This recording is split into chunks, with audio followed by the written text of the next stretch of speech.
Well, we're coming close to the end, and we thought it only appropriate to end with the Descendants of Emory's history. So we have a panel discussion that will be somewhat facilitated by Avis, Reverend Dr. Avis, and Dr. Emory. But it's a general discussion, I'm sure, so.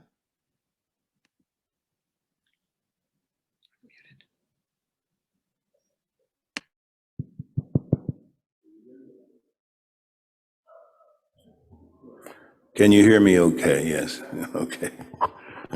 Well, thank you all for being here. And we discussed the fact that it's late in the afternoon. So what we'll do is be brief, but hopefully we can keep your attention for this next hour. I've been asked to go first because I'm not as good as the other person directing this panel. At any rate, we had a couple questions we were going to answer, and I'm going to try to answer the first two questions about my own ancestry related to the Emory family and how it may have impacted my life, and it did quite a bit. It turns out that I was abandoned at the age of 4 years, and therefore I didn't know my mother other than the 4 years before I was abandoned, or my father. I have no memory of him at all.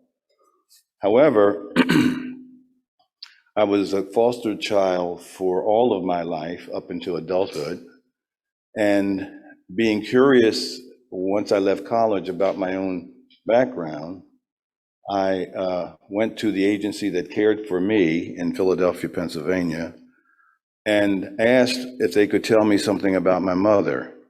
They told me, and this was in the dark ages, so they wouldn't let me see any records. They held all the records close and then said to me, well, your mother, her name is Blanche, and she was born in Denton, Maryland. And they would tell me nothing else. And so prior to that, I had discovered some things that were interesting. Having been an athlete and being injured when I was about 15, I had to go to the hospital for surgery on my hand. And this was a Philadelphia General Hospital for children who were living on public assistance. And they said, oh, Eugene, you were born here. And of course, I didn't remember that, but it was the first time I knew anything about where I had been born. And then it turned out that they informed me that I was 1 year younger than I thought I was. And of course, at age 15, that was not good news. Today it would be wonderful good news. But at any rate, so I found out I was a year younger. I found out that my mother was 18 years old when I was born. And I found out my father, whose first name was Eugene, his last name was Everett, but he was 50 years old. And this was on the birth certificate, which I had never seen. So I thought about that for a while and sort of processed it and let it go. After I graduated from college and came back to the agency, that was the Women's Christian Alliance in Philadelphia, they actually decided that I had been a reasonable success and wanted to put me on the board of directors. And in so doing, I requested that I be able to see my records, which they gave me, which was, I should say, insightful, emotional, and a bunch of other things. The uniqueness of it, of course, was that there were caseworkers and social workers who had charted and made notations about my life from the time of 4.5 to the time I was, at that time, until I left care, which was actually at 21. I say all of that because this is what led me to realize or to find out my relationship to the Emory family, because I knew nothing about the Emory family. But in finding those records, I read the records and they said things about me that I thought about. But I also found out that, of course, that the Emory family had its largest plantation in the state of Maryland, on the eastern shore of Maryland. And after I had found out my mother was from Denton, I decided after I came to Emory University, now by this time I'm in my late 30s, I came to Emory University and decided not to do any genealogy until I decided whether or not to accept the offer. I didn't want to bias myself. Maybe I should have. But nonetheless, I decided to come to Emory. And after coming, I went up to Washington for a review panel in DC. And this was the second year I came to Emory. And I decided to go to the Annapolis, the state archives in the state of Maryland, and see what I could find out. And it was an eye-opener. That was an eye-opener because I was able to find the direct lineage of many of my ancestors who had been enslaved on the plantation which was named Poplar Grove. I've often wondered whether or not the street Poplar Grove that's very close to the university has anything to do with that. But nonetheless, it was Poplar Grove on the Eastern Shore. I decided to take a few days off and go to Annapolis and do the archives. After doing that research, I wanted to find some of the Emory family members. And I couldn't, except that I went to a phone booth. For those of you who are older than 35 or 40, you know what a phone booth is. So I actually went to a phone booth. Well, I asked people, first of all, that I saw on the street. I said, do you know any Emorys? And they would ask me, which ones are you talking about? And I said, well, I think my mother was born here. So they said, well, there are Emorys that live over there. I don't remember the street anymore. And they gave me a street name, I think, or a street number. Nonetheless, I went to the phone booth, pulled out the phone book, went down and found the name of Emory on one of the streets. So I drove over to that neighborhood, went to a house, and the gentleman who came to the door looked to be about 40 years old and told me, I told him who I was, and he told me, you need to talk to my mother. And so that turned out to be my great aunt. So I went next door and I told her who I was. And she said, come in, young man, I have a story to tell you. At which she told me about my mother, but she also told me about the Emory family and the naming of the firstborns, all of whom were named John T. Emory, even though they were of the enslaved group. She also was able to tell me how I might find out some other information about my own background in Philadelphia, because I couldn't find any. So she gave me information in Philadelphia. I went to the house on a Sunday, nobody was there. I left a note, I came back, and the people were there. And they said that when they saw my note, they decided not to go to church. And they decided to wait for me to come back. And they waited, I came back, and it turned out to be my uncle and aunt who had cared for me when I was 2 or 3 years old. Of course, there were more tears during this conversation, but they had pictures of myself and my 2 younger brothers, and they had a lot of other information. The most interesting information, I think, that linked the Denton experience was that my great aunt told me that the enslaved on Poplar Grove Plantation were so dedicated to John T. Emory that they all named their firstborns John T. Emory, which is why my uncle, grandfather, great-grandfather, great-grandfather, and I don't know many, it's 5 of them, I think, are all named John T. Emory. So that was a revelation. And then once I found them, I found other relatives. The thing that I think stood out for me was that I had come this journey as an abandoned child and wound up at Emory University, just ironically wound up at Emory University. So it's impacted my life in many ways. The question is, well, how has it impacted my life, and has it affected my career choices, my personal journey? Well, as you can imagine, my personal journey has brought me here today, among other things. I often reflect on the things that I found out about myself, not so much about the Emory family, although I found out a great deal about them. but how it did impact my life. I have no idea whether or not it's related to me becoming a psychologist, because I didn't know I was the descendant of the family, nor did I know much about myself other than I had been a foster child. However, it's given me some insight. It's almost like looking in a mirror that's behind a mirror that's behind another mirror.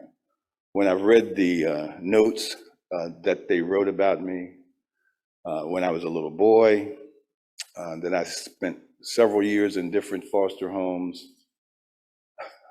I'll tell this story. I'm gonna tell it anyway. One of the notes said, I was about 5, I'm gonna say 5 anyway. And they said, Eugene is a bedwetter. And of course that might seem embarrassing to say. Of course, there was good reason probably to be a bedwetter. But I want to assure you that I am no longer a bedwetter. But there were many, many other things about me, what kind of child I was, and so on and so forth, that gave me a deep insight about who I was. And of course, I found out a great deal about the Emory family. I've spent many years now doing historical work. I have a small nonprofit down in Florida on a place called American Beach. And we are right now fighting for the survival of that community because it goes back to the 1790s when the Spanish owned Florida. So I'm going to stop there because I've taken my 5 or 10 minutes and introduce our next speaker. Good afternoon. I'm Dr. Avis Williams, a native of this community, co-facilitating this Descendants panel, and honored to do so with Dr. Emory. To my left is Cynthia Caldwell Martin, and down on the right is Mr. Anderson Wright, and you'll hear from them in a few minutes about their journeys, about their families, about their ancestries, and their connections to Oxford College, Oxford, Georgia, Emory University, and if and what those connections were that have brought us all together today and that have brought us together over these last 2.5 days. My own journey, growing up in this community, my great-great-great-grandfather was named Tony Baker. He was the son of a white businessman from Oxford, Georgia, named Jesse Baker, who possibly helped to fund some of the early Emory College here and also might have been an early trustee. He had a daughter whose name was Sarah Baker Nelson, who was born about 1861.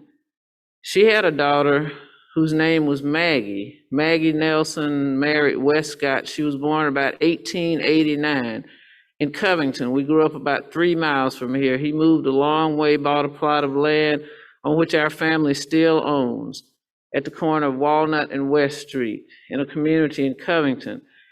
Maggie Nelson Scott had twin babies on April 20th, 1908. She and one of the twins passed away a few days later from some influenza that was going on and passing through the community. One of the twins survived, and her name was Maggie. The Maggie that passed, her husband was so distraught, he gave a little baby a few days old to her grandmother, Sarah, and said, I have to leave. She never saw her father again until he was dying in Monroe, North Carolina, years later. Maggie married Joe Williams in 1930, and in 1931 they had twin daughters on April 28, 1931, Ernestine and Imogen. Ernestine passed away in Philadelphia, ironically Philadelphia, on May 9th, 2015. Imogen had Avis in 1958, and that's my familial connection to Oxford College, to Oxford, Georgia, to Covington, and to Emory University.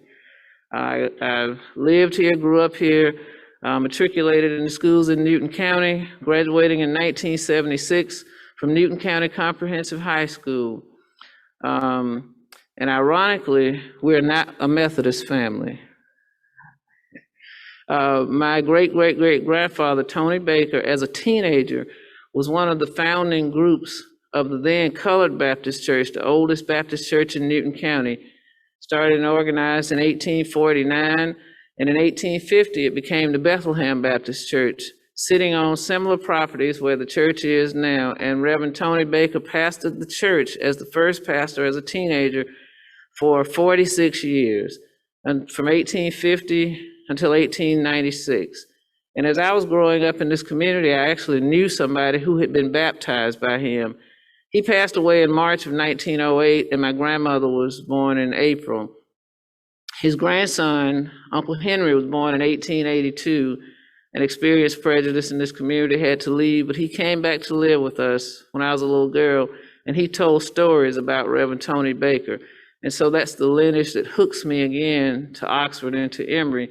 And when I graduated high school, came here to Oxford College as a freshman, as a student, walking these same grounds. It didn't look like that back then.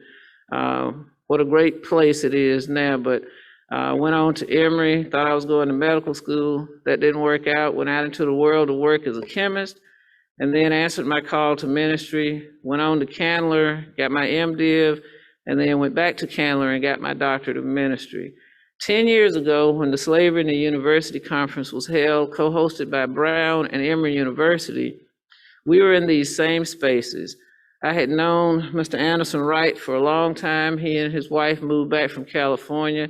But then I met my friends, Cynthia and Darcel, who had been located by our friend, Dr. Mark Arslander, as he wrote the book, The Accidental Slave Owner. And Cynthia and I have become great friends, and we see each other often during the year. And so Cynthia and then Mr. Wright are gonna tell us and share with us in a conversation about their ancestry and about their connection. Oh, and Mr. Burton is also on the line. Hey, Mr. Clarence, it's so nice to see you. And after Mr. Wright says his bit, Cynthia's gonna talk first, and then Mr. Wright is going to talk about his lineage, and then we will hear from Mr. Burton, who is also a descendant.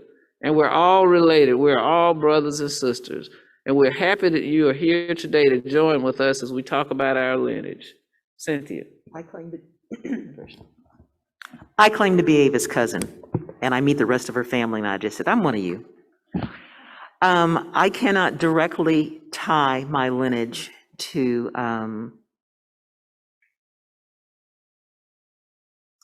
an Emory.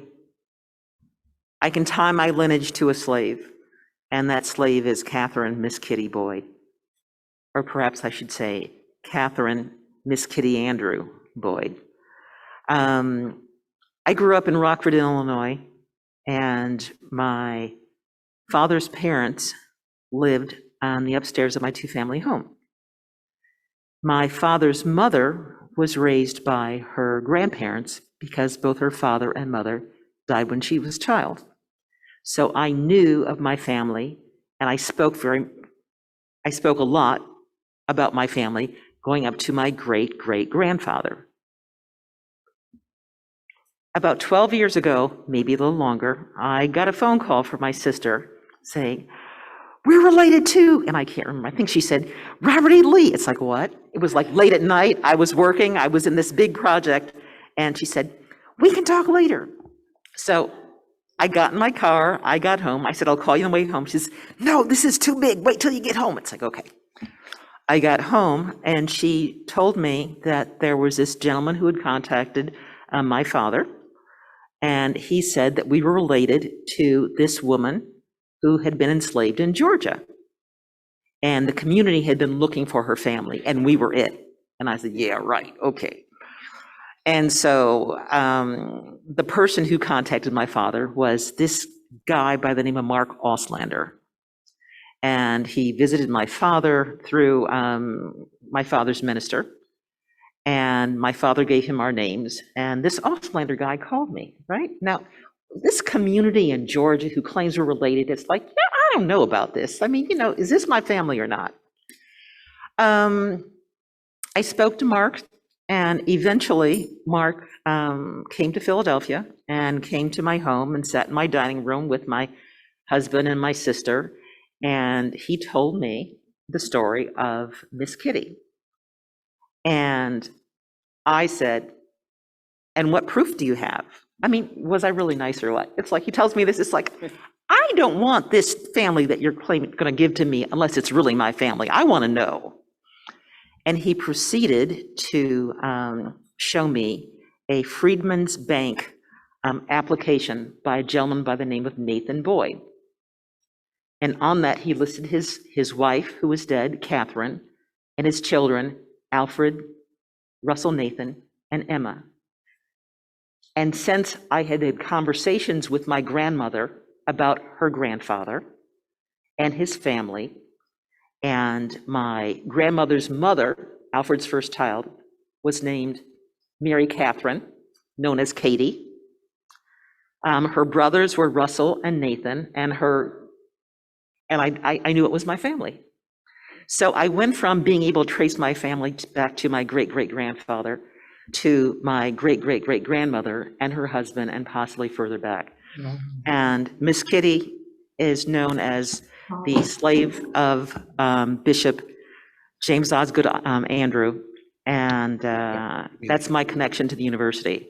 I don't know if I have any genealogical connection to the bishop or not. That's not known, and perhaps in the next few years, as we learn more about our ancestry and genealogy, I'll have an answer.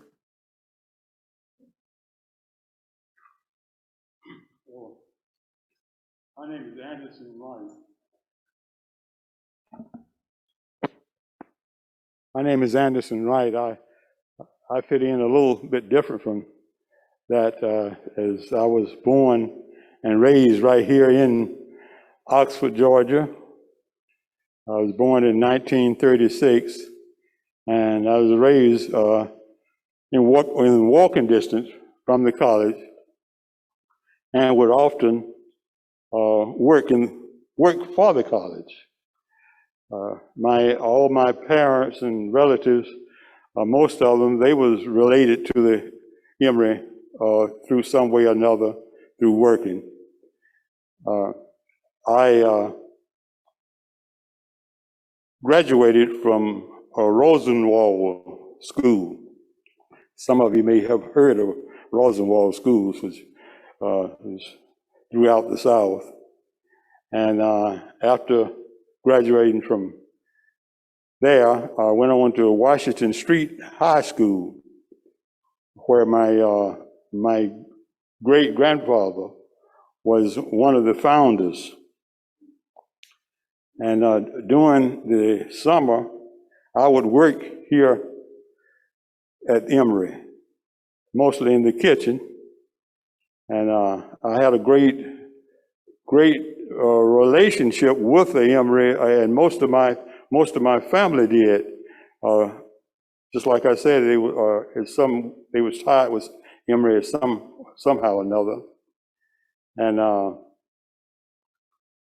I remember one story that I often remember very well, because I worked in the kitchen at, I believe it was Haggard Hall, that's where the kitchen was at that time. And I put so many hours in, although the salary was something like 50 cents an hour, but I ended up making more that particular week than some of the regulars did.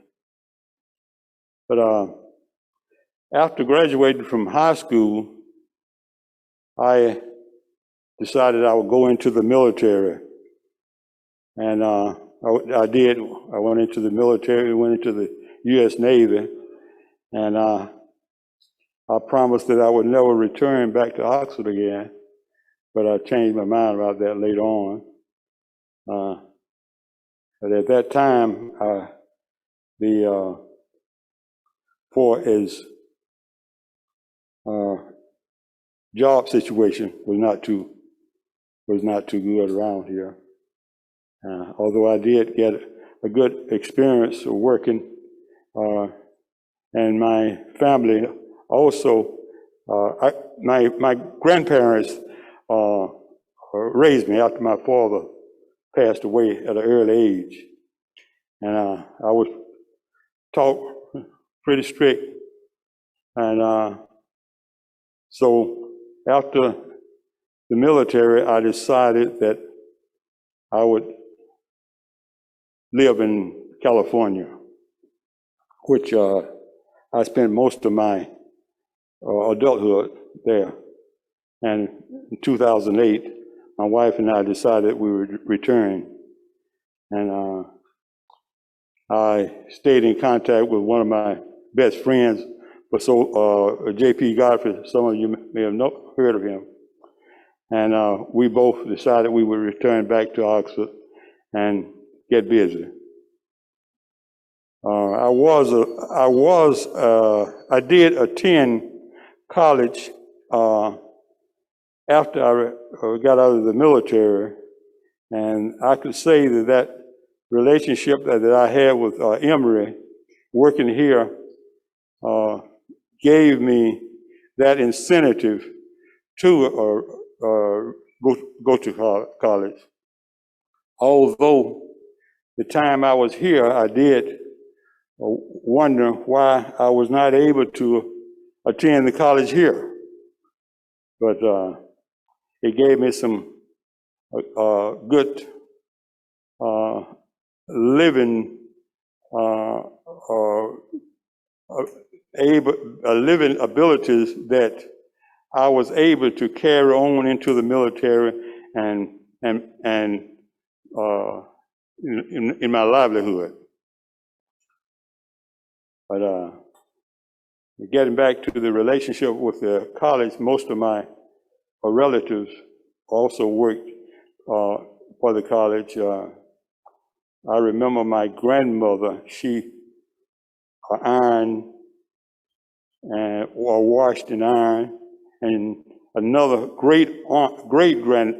my great aunt, she would make coal, and that way a lot of the women in this neighborhood, they ironed for the students and the professors, teachers, and I would help them with that. So that is my experience growing up with here in Oxford with the college.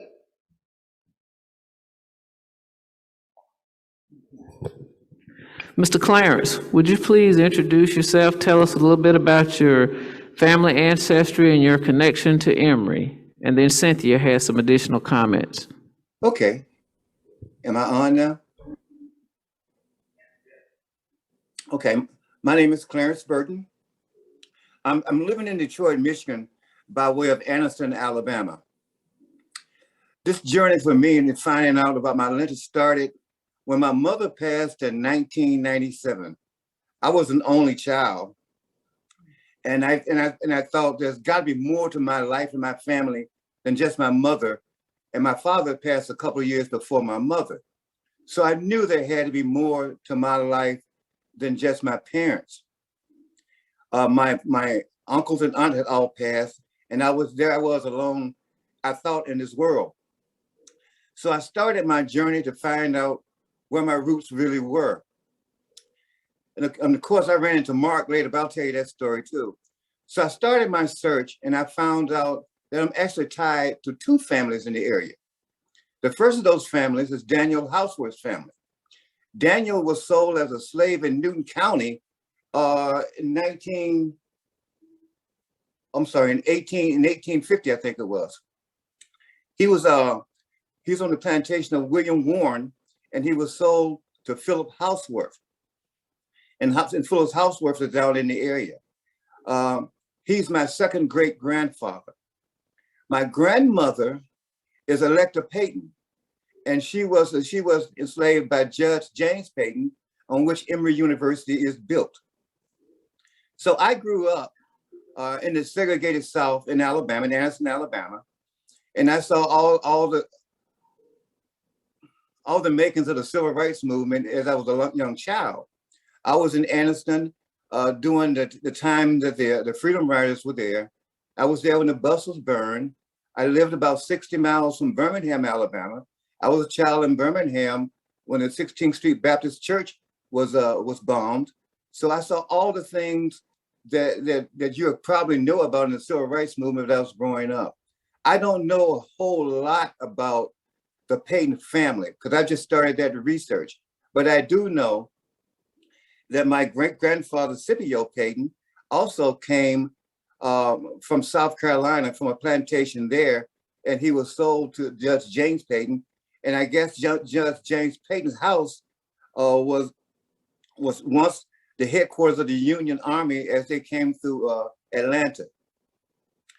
So I'm still researching. I'm excited to be here and to learn a lot of things about my family and continue to try to share. I spent 25 years of my life in the US Navy. And when I joined the Navy was still probably one of the most segregated of the armed forces. And we endured a lot of things then, as well as the things we endured in Anderson. I want to tell you a little bit about Anderson too. I know I'm rambling a little bit, but when I grew up in an area of Anderson, the west side of Anderson, in the area that they call new quarters and electric quarters. And the term quarters is representative of the old slave quarters. It was new quarters because it was a newer construction that was built in Anderson, but it wasn't really construction. They were shotgun houses. For those who are unfamiliar, a shotgun house is just a small house with 3 rooms, and they call it a shotgun house because you can look in the front door and look out the back door. And that's how we lived. Ironically, that same small house that my grandparents raised me in, my mother and my aunt and my uncle also lived in that house before I was born. So we had several generations of families living in that house. My grandfather's name was Bert Houseworth. Bert Houseworth was the son of Aaron Houseworth, and Aaron Houseworth was the son of Daniel. So I traced my lineage all the way back to Daniel that way. And again, Aaron married Electa in 1872. And they had several children that lived in the Atlanta, DeKalb area. There's an interesting article that's written by Kate Wilson, and it talks about 3 generations of Houseworths, and it's a very interesting read. There's another interesting article that talks about Avondale and the other side, the black side of town, which also talks in depth about the Houseworth family. It's a good read, and it tells you a lot more about my family than I probably could tell you right now. So that's what I have. How about the third question? We got the third question? The third question? Yep.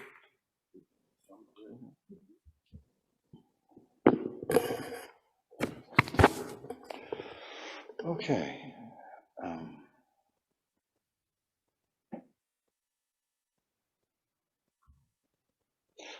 The question has to do with my reflections considering Emory's acknowledgement of its history. And I want to start, and I'm going to be brief this time, I want to start with what shocked me a few months ago, well, last semester, I think it was, when the new president put together this commission.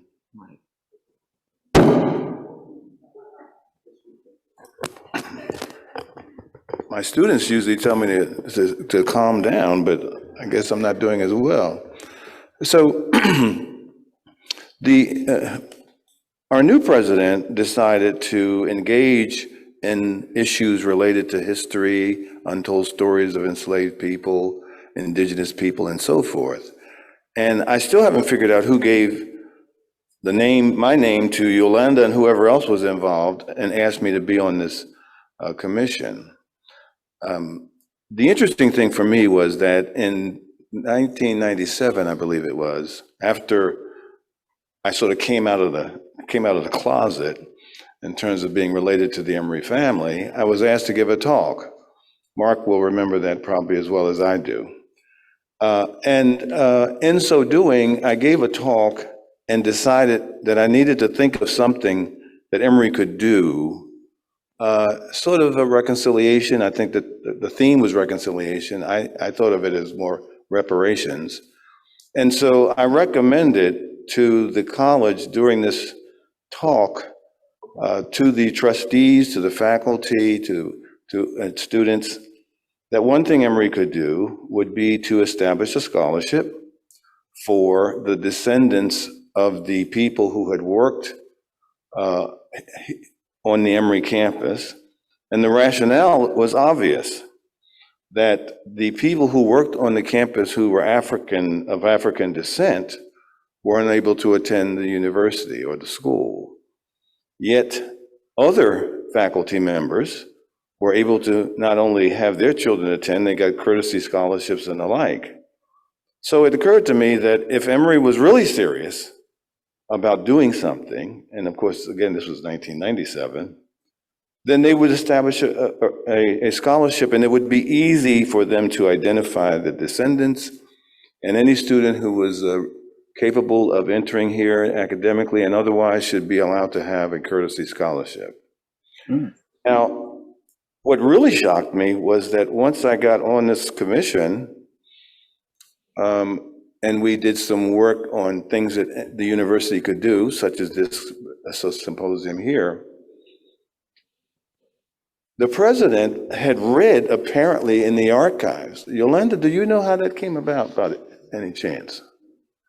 Well, it's still a mystery, but someone found the transcript of my speech, which included the suggestion of these scholarships. And it turned out to be, what, 22 years later, 23 years later, it came to 4. And of course, I was shocked by it, because I gave the talk in 1997, and here we are in 2021, and it's just coming to light. But that shows that they do a good job of archiving and keeping notes and records. Nonetheless, I believe that that was one of the recommendations that was made by the commission, and I was very proud because they also said it was one that was very easy to implement. It didn't take a lot of philosophical thought and conjuring up of what could happen. It was very simple. Now, I don't know the status of that today, but I was very, very pleased to find that that recommendation made over 20 years ago has come to light in this time. In fact, one other thing, I had to write a statement about community service to be on a board down in Florida, and I made reference. I was trying to let them know that I was a prophet, and I made reference to this particular situation, that Emory, the great Emory University, had decided to adopt my recommendation. They did put me on the board. Thank you. I mentioned earlier that I have not, as of yet, been able to demonstrate a DNA or genealogical connection to Emory.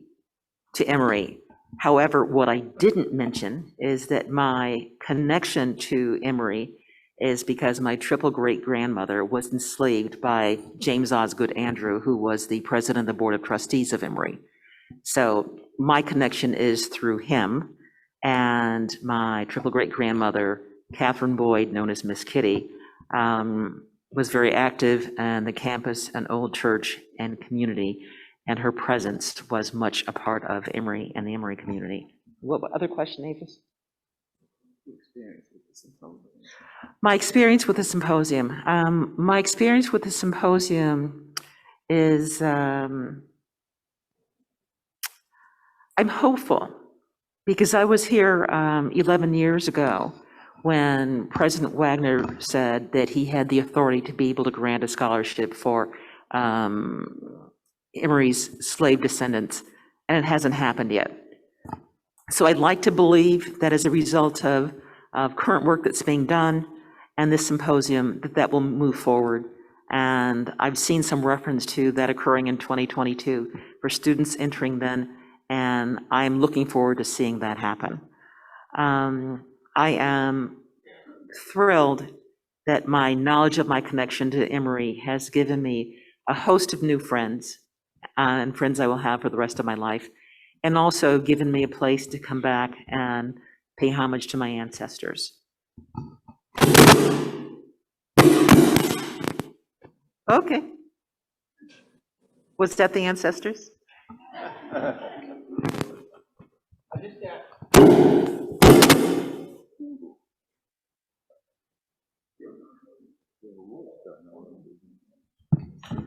Nope.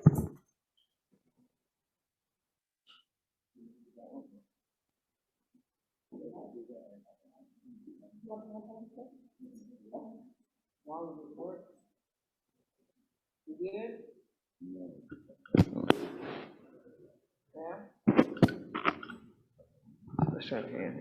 Working. Technology is wonderful, isn't it? So we know this is the last session of the day. We're gonna have some time for questions, but I just got the wonderful thumbs up from Angelette and from Dean Hicks that there will be 2 scholarships, fall 2022, and let the church say amen. Amen. And so we'll hear more about those details, but so that we'll have a few moments for questions, because knowing Yolanda and Carol, as I have come to know them, at 6 o'clock, we're gonna have a closing. So we're gonna allow some closing comments from Mr. Wright and from Mr. Clarence. Cynthia kind of just gave us some. I'm so thankful, because I too heard President Wagner in 2011, and also before then, the work that Dr. Leslie Harris did on the Transforming Communities Project. And here we are, almost 20 years later, and it's a wonderful thing. So Mr. Wright, Mr. Clarence, closing comments for 2 or 3 minutes, and then we will have some questions for about 10 minutes.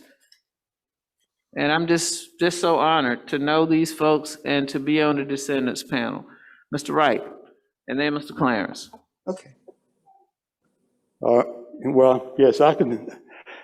My closing comments will be that, as I mentioned earlier, growing up in Oxford and working around the college, and often I would hear my parents talk about certain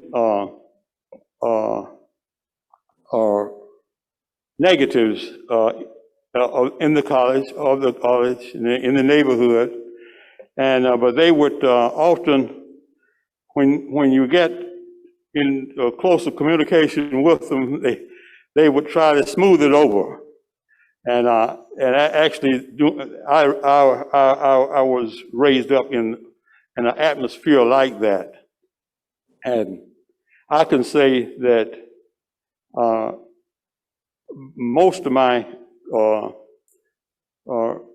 reflection with Emory was that it was positive, because it gave me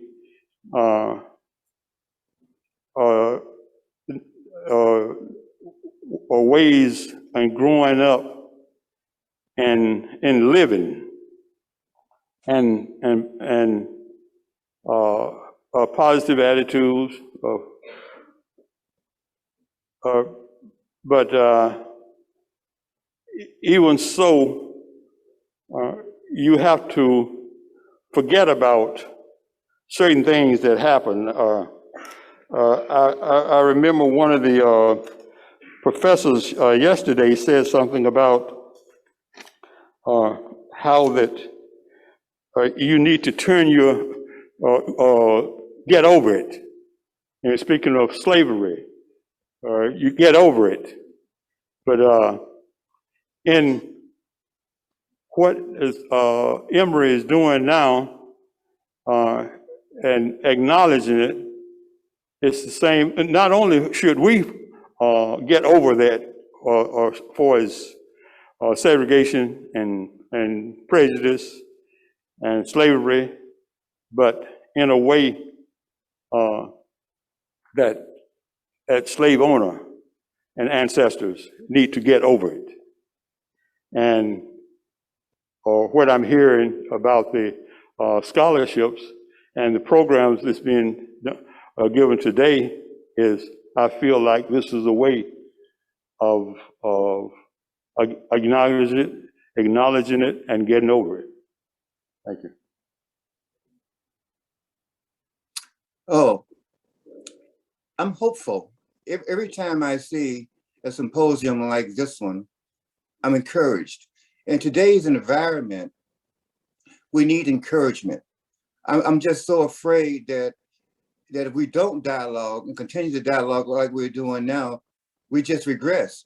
I see the division in the country that we are in right now, and we just need to continue to dialogue. And I think it's important that we honor our ancestors and our descendants and talk about what they lived through. I have grandchildren now, and I think it's important that my grandchildren know that they have sound, solid roots.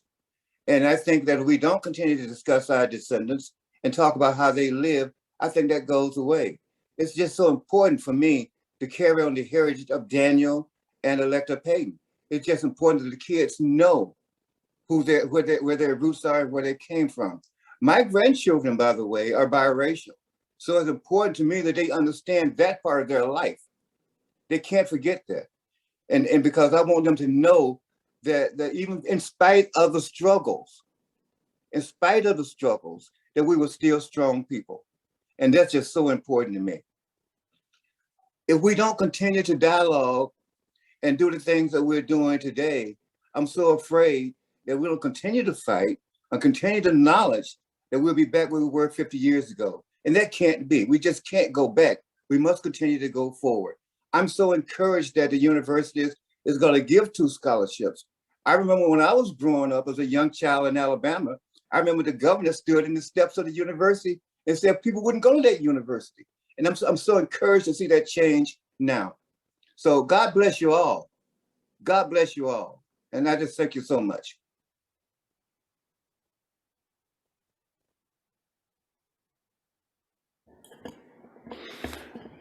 I don't really have anything I think is particularly intelligent to say at the end here. But I have thought a great deal about Emory and the Poplar Grove plantation. And I think it would be helpful if Emory is going to try to really delve deep into both the history of slavery itself and Emory's involvement, but also the information that's still available in Poplar Grove.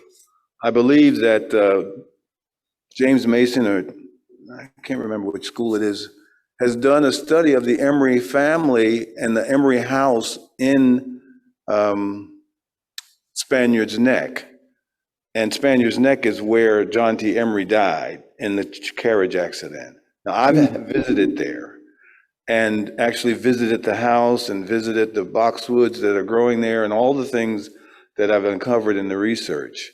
And I think there's this other part of the university, although it's doing wonderful things, that they may want to do a little more research on that how the area of Spaniard's Neck where John T. Emory actually died. It gave me a strong sense of connectedness when I went up there and looked at that. I saw the curve where he actually turned and his carriage fell over and he died. But I think there are links there, and perhaps some of our faculty who are historians, and myself as well, might want to kind of bring it full circle so we'll know as much about what's going on here as we know about what happened at Poplar Grove. Thank you.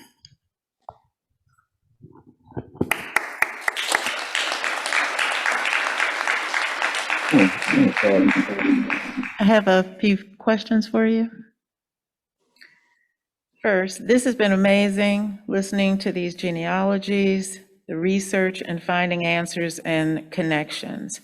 I hope this symposium kicks off policies and forward actual concrete change.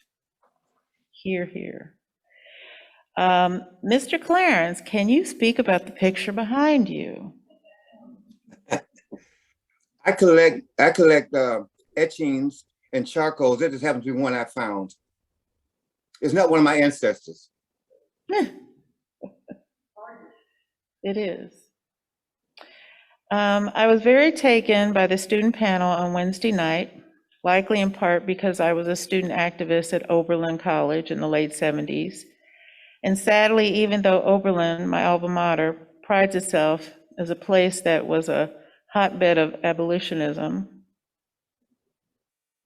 So much of what the students said resonated strongly with my own student activist experience. But are there opportunities when the students and the descendants are in dialogue?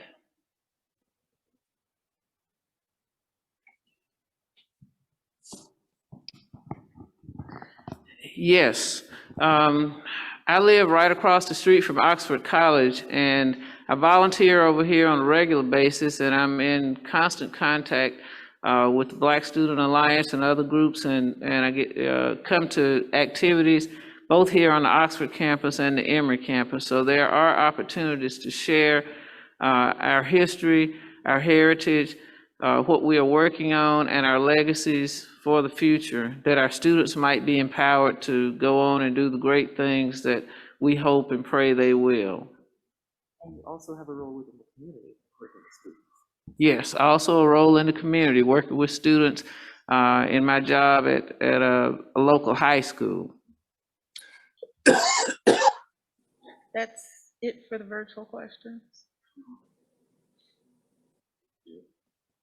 This was so beautiful. I think most of you know I'm Mark Auslander, and Reverend Williams likes to say that the Lord works in mysterious ways, and we have some wonderful examples of that in this room tonight. It was Bishop Andrew, we now know, that after the death that Dr. Emory alluded to of Bishop Emory, who had advocated for the establishment of Methodist colleges in the South, that Bishop Andrew moved forward the concept of naming this institution, Emory College. And there's a very complex story about the defense of enslavement that both Bishop Andrew and Bishop Emory were involved in which the story of the Descendants is so important that Cynthia's reminded us of.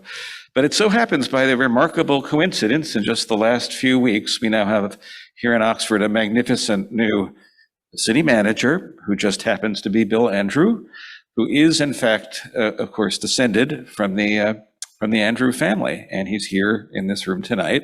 When he found out that everything was happening and that Cynthia, and we hope perhaps Darcel, would be coming down, he wanted to make sure they were properly welcomed and arranged, working with Mayor Eady and Public Works here in the city of Oxford, to plant a cypress tree, to plant a tree in the garden close to where Miss Kitty, Catherine Boyd, where so many of the women and men who in times of slavery and freedom are in their final resting place, who were so central to this community. And I believe the tree has now been planted, and we can do a final planting and dedication either tonight or tomorrow. And I just want to thank Mr. Andrew and the city of Oxford for doing the right thing and for making this such an important homecoming for everyone here. Thank you.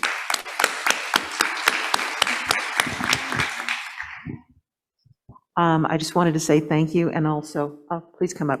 And Bill, I look forward to having a chance to meet you when this is over, or meet you again. Great.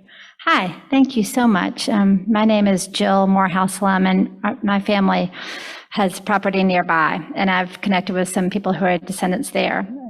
I'm from a slaveholding family, and some from Newton County High School. So Reverend Williams, when you mentioned that you're in high schools, I didn't know if Emory has resource support for whatever people might be curious about who are students at Newton County High School. I'm thinking of someone that I've gotten to know who's lived in DC and works at the Pentagon, but he said, boy, I didn't know I had any connection to Burge until I was about 45.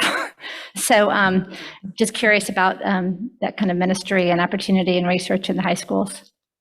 So our students here at Oxford are integrally involved in our community. And there are resources here to disseminate information. Our students volunteer at places around the community, including the Washington Street Community Center, which was the high school where Mr. Wright graduated from, and my mother and my aunt and many others in the community, where I went for the first 6 years of my life. And then also in an effort in the community to support our students, we have a Martin Luther King Jr. scholarship that's been endowed. And so we have students who are able to come to Oxford and then go on to Emory with the King Scholarship. And we look forward to the additional 2 scholarships that will happen next fall. And we've talked to Superintendent, our Superintendent, Ms. Fury, about additional relationships. And Dean Hicks and I will be announcing very soon about a camp that we'll be hosting here at Oxford that will have high school students coming from both Newton County High Schools and then Putnam County High Schools. And we're finalizing those details. And we hope that'll happen summer 2022.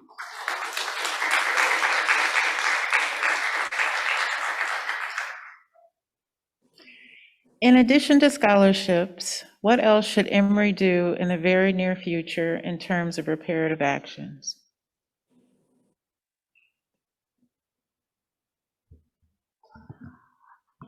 About 11 years ago, Emory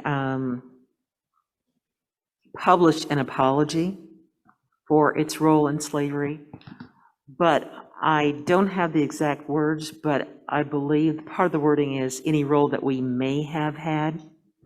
It was not very specific about the fact that Emory played a role and hired slaves to build the campus. And I just think, mind you, I live just outside Philadelphia. I've gotten to know people within the community. But what I heard as a result of all this, what I heard was that they felt that it was better than nothing, but Emory still did not acknowledge that they played a role.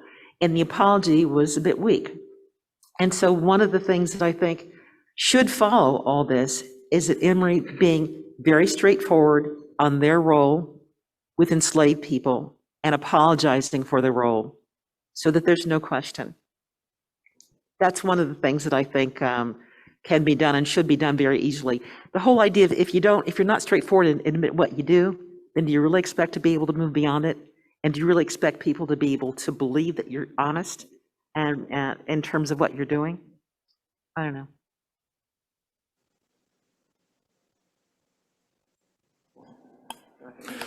One comment I wanted to make.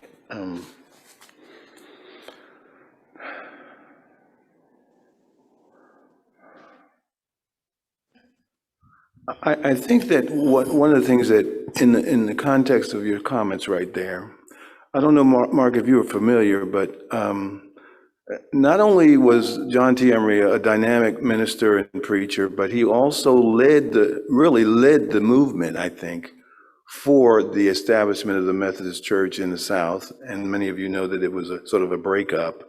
But what we don't talk about, and I think we should, is that John T. Emory played a significant role in the establishment of the African Methodist Episcopal Church by default. And the default was that when Richard Allen and Absalom Jones asked to be part of the Methodist Conference, it was John T. Emory who had the biggest voice, actually, and came to, I think it was Philadelphia at the time, and basically did not support the development of the AME Church. Now, many of you are probably Methodist or African Methodist, and I went to a college that turns out to be African Methodist, and we've talked about that quite a bit. So it's not to, defame John T. Emory, but I think the link to the African Methodist Episcopal Church probably needs to be highlighted a bit more. And of course, Emory would have a significant central role in that formation. I just want to, thank you all for your time here today and being with us. I'm an alumni of this school, Emory, and the Candler School as well. And currently I work as a Dean of Student Support at a small college in Providence, Rhode Island, College Unbound. I work with folks that are incarcerated and adult learners going back to school. But my question, I'll preface it with just a simple story. So I was teaching a class a few years ago in prison, and I found out one of my students was building beds for a local university, not ours, but a different one. And at the time, the university wasn't accepting students with backgrounds such as his. Knowing what Michelle Alexander talks about from the link from slavery to mass incarceration today, should universities be leading and engaging this work around engaging in prisons? And I'd love to hear what you all think about that.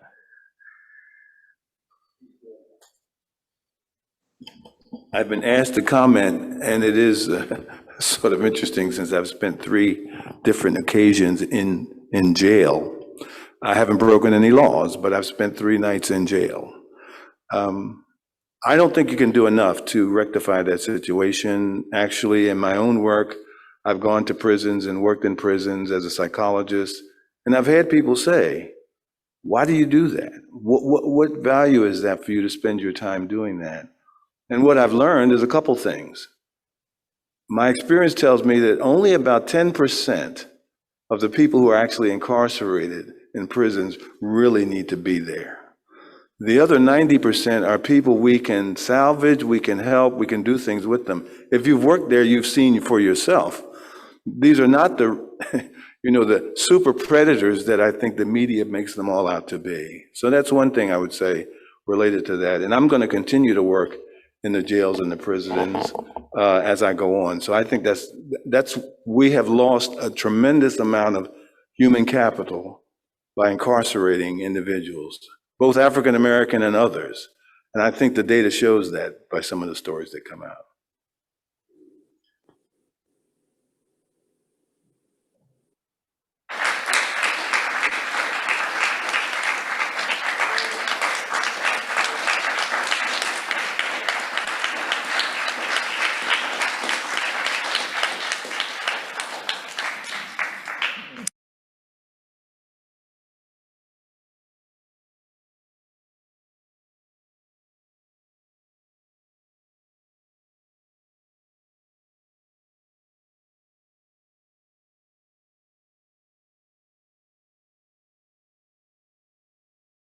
I think it's fitting that we open the symposium with our students and we closed with the descendants. It's a different kind of circle, but a continuous one, because it is through the elders that we young folk, I'm gonna put myself with the students, can continue this work. So I wanna thank you for your resoluteness and reminding us of why we're doing what we're doing. Thank you. I want to close out. My spirit is full. I don't know how to wrap words around what we've experienced for the last 2.5 days, but this is my feeble attempt to do so. And what it is what is our responsibility? What do we do with the stories we have been given?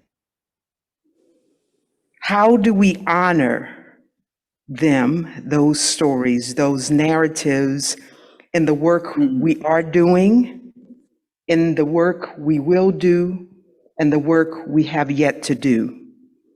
The true measure of our success, the true promise of the work yet to be done in order to work towards truth, reconciliation, healing in ways that actualize seismic shifts in how we think about our responsibility as an institution of higher education, whose mission is to create, preserve, teach, and apply knowledge in the service of humanity, is to recognize, value, appreciate the humanity of our own Emory community in that journey towards restorative justice. We must tell the full story.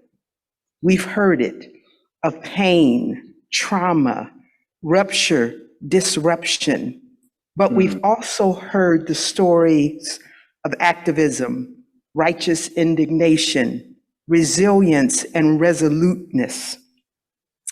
There is so much more promise here at Emory to be. Yet it is not just our intellectual and research prowess we must harness. It is our collective humanity that we must harness for transformational change.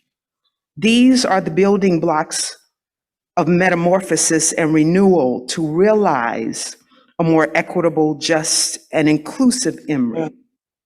This happens daily when we work together for the common good. I ask that we all gather courage for the journey ahead, grace to be respectful of one another in restoring our humanity and others. In restoring others' humanity, we restore our own. Yes. Peace in the midst of the chaos and the tension of the work we're about and we continue to do, because the charge has been given.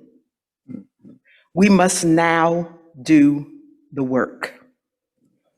I am in gratitude to all for all that you've done in these last 2.5 days. I cannot thank the crew, and I say crew, the staff, technology, all of those. Can we give them a hand, please? To have pulled this off. We have innovated, and I can't say enough about the person that I took this journey with, University Librarian and Dean Yolanda Cooper.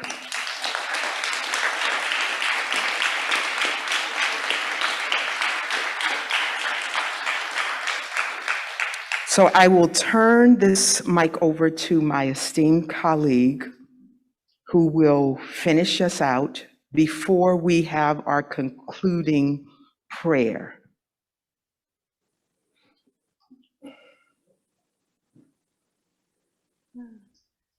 Thank you, Carol. I also want to thank everybody, all the presenters, the stories told, and the staff that have worked on this. I mean, we have been, the steering committee, we've been working on this for over 6 months now. Seriously, 6 months, week after week after week, and it's unbelievable how much you all were able to do in this period of time. And I have heard nothing but good things. So thank you. I really appreciate everything you put into this. Another hand.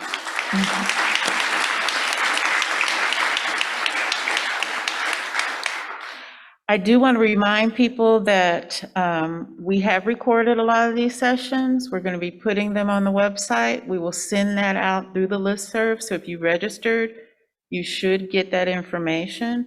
There is still virtual programming out there available to you, and we're going to do a survey and send that out so that we can get some feedback.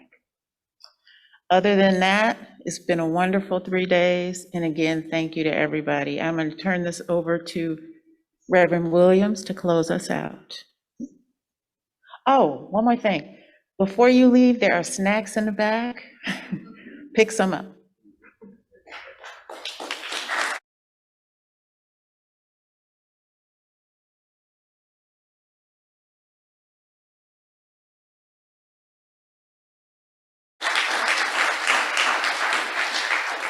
Wow, wow, wow. We didn't collaborate on closing prayer and comments, but when you hear what God gave me, it's going to sound like the preacher right there in the gold dress. So thank you. It's been a great time as we reflect for our closing. Lord, we thank you for our time together here, our conversations and our discussions. We've learned so much, but still have so much to learn and do. Let us now move forward with purpose to actualize the suggestions and the ideas into very realities. Thank you, God, for President Fenves and Dean Hicks for loaning us the use of our campuses these last few days. We're grateful again to our co-chairs, Yolanda and Carol. What a time, what a time, what a time. We pause also to acknowledge and thank those who always work behind the scenes, our support staff and our caretakers of our universities. For them, we thank you, God. We've met here at the intersections of history, the present, and the future. We've been informed by the telling and sharing and the teaching of our history, conscious of our present, but expectant and hopeful for a future that is in front of us, where we will see and be a part of diversity, equity, and inclusion. God, we've honored and remembered our ancestors, but now commit to collaborative action with Emory and surrounding communities, that our students are further empowered and equipped with additional tools in their own boxes to go ye therefore into all the world, raising their voices in leadership for what the world needs now. We ask God to bless us as we move forward back into our own communities, and we trust that God will continue to lead us, keep us, and guide us into yet uncovered and discovered truths. For all of our brothers and sisters, and with all of our brothers and sisters, in Jesus' name, amen. Amen. It's over, y'all. Yeah.